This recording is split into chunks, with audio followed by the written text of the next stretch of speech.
Hi everyone, thanks so much for joining me. In this video we're going to cover seated forward folds. Legs together, legs out to the sides, maybe a little exploration in side stretching and twists.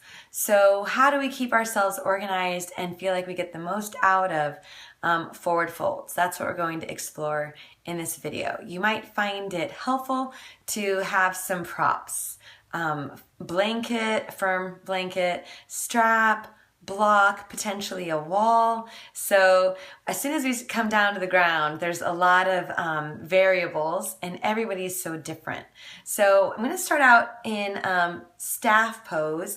So that video might be helpful, as well as the one on consistencies in forward fold, because whatever you find as far as your depth in standing should be consistent here. Okay, so we'll go ahead and get started. I'm going to scooch on back to my mat, and so staff pose, the legs are out in front.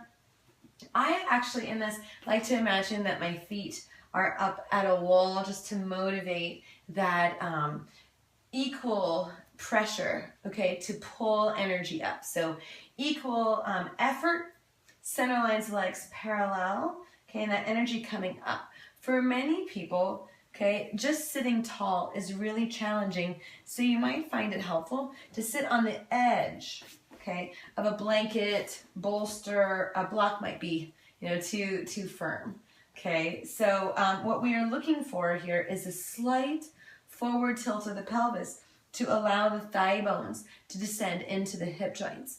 Otherwise, we're stuck, okay, in this, and then the head of the thigh bones are putting pressure, congesting the hip joint, okay? So, options: sitting on the edge of a support, hands back behind you, okay, for length.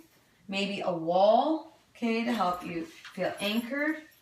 Maybe a strap, all right? So regardless of your position, there's a lot of action occurring in the legs. So imagining there's that wall at your feet, okay, pushing across the balls of the feet, across the heels to pull energy up. So I want the ankles to look and feel centered, the kneecaps to draw up toward the hip joints, and the thigh bones really well grounded, that as I engage, I feel length and space coming up the spine for the sake of the breath.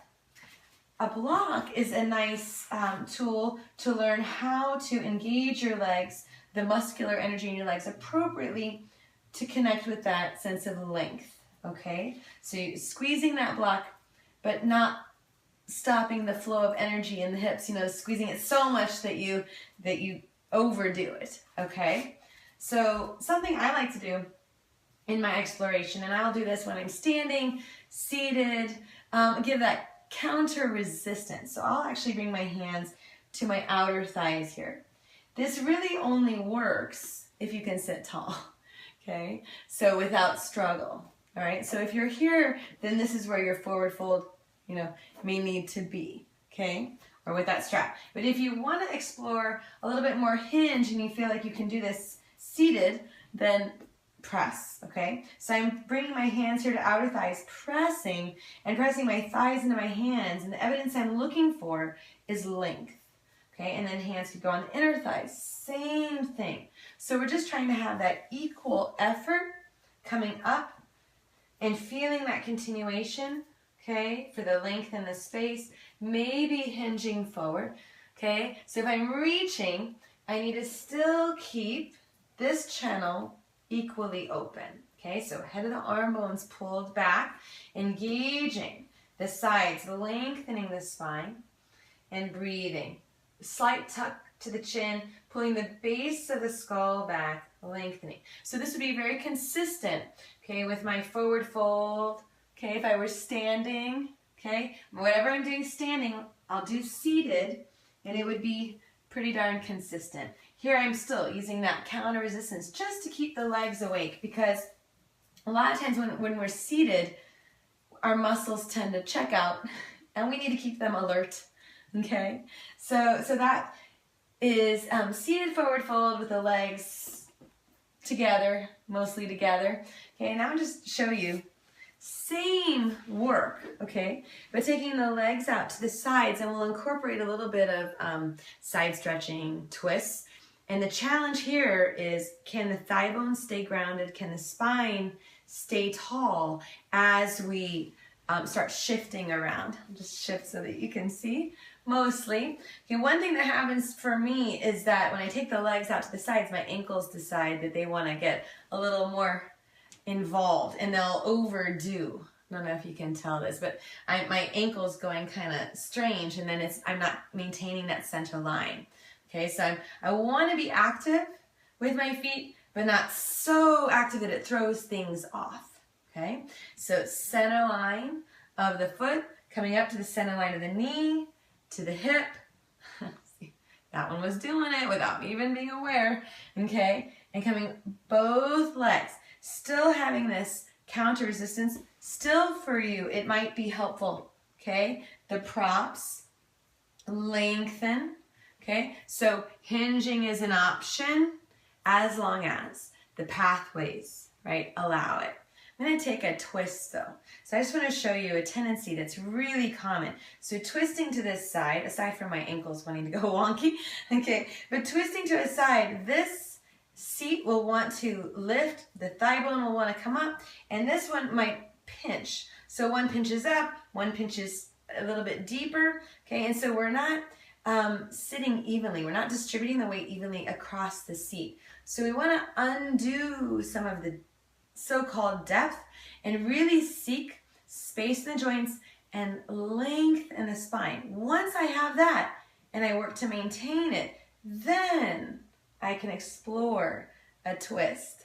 Okay? So I still want access beyond the hip joints so that the hips are that open channel from the lower half to the upper half. And then with the twist, maybe. Okay, lots and lots of maybes all throughout the practice, because we always need to check in with the joints, with the breath. Okay, so there's a twist. All right, there's also side stretching, which can be really pleasant as long as. Okay, so a side stretch in this position tends to occur after a little bit of a twist. Okay, so I'm going to show a side stretch this direction, but I'm going to start with a little twist first. Okay, so keeping everything equal, okay, lengthening, twisting. Here I'll even offer a little bit of counter pressure, and then I want to come into a side stretch. And as I twist, and then I come into this side stretch, I really still have to stay aware because the shifting, okay, in the seat, one will go one way, the twist will take it one way, the side stretch will take it the other. So I just want to keep checking in, okay, with the muscular effort. Okay, so space in the joints, appropriate muscular effort, length and space for the breath. Okay, so we can explore all these movements, but we don't want to compromise form. Okay, so length always precedes depth. Okay, and length inspires muscular engagement. Okay, and we want to make sure that we're engaging in such a way that we're not stopping the flow.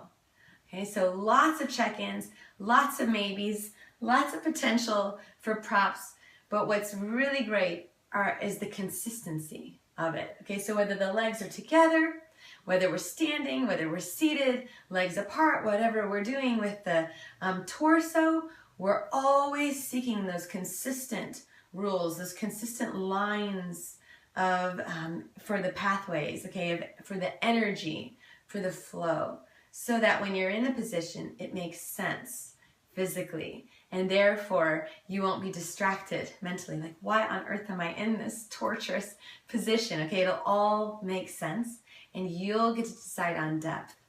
I hope that this was helpful. Have a great day. Namaste.